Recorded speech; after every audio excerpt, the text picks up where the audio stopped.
Les industriels communiquent sur l'origine naturelle de la stevia.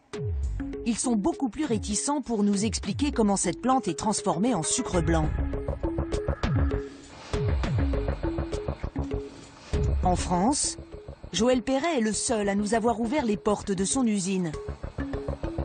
Le scientifique a quitté un géant de l'agroalimentaire pour se lancer dans cette activité.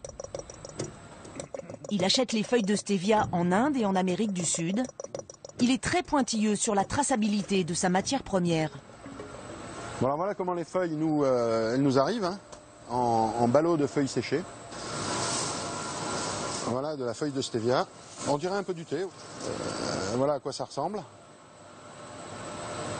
Les critères de culture, c'est culture sans intrants, c'est-à-dire culture en conditions de l'agriculture biologique, sans pesticides, sans rien du tout. Nous, ce qu'on veut faire, c'est vraiment avoir un truc où on a la traçabilité, on connaît la variété avec laquelle on travaille, on sait le produit fini qu'on va obtenir, et ce produit fini va être régulier. Et donc, c'est à partir de ça qu'on va aller chercher la partie sucrante de la plante.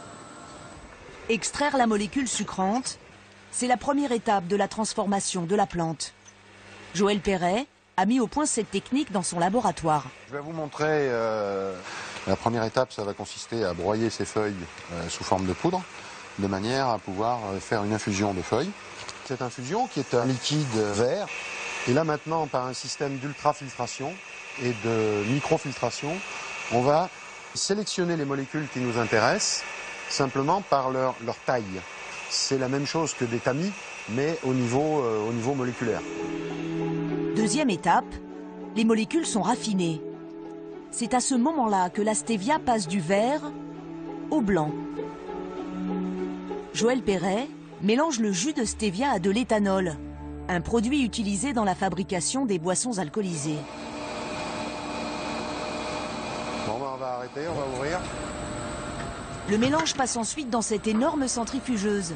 Elle sépare l'éthanol des molécules sucrantes. Dans la cuve, il ne reste plus qu'une poudre blanche. Très beau produit. Ah oui, il est impeccable.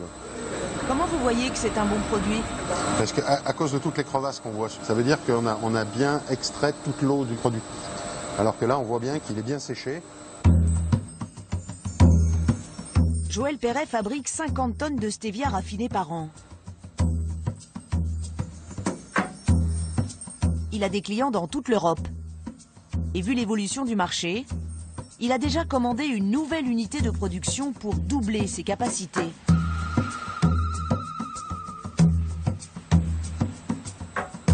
Pour garder le même niveau de saveur sucrée, si on baisse de 25% la quantité de sucre en la remplaçant par la stevia, on parle de dizaines de milliers de tonnes de sucre et donc là aussi de milliers de tonnes de stevia.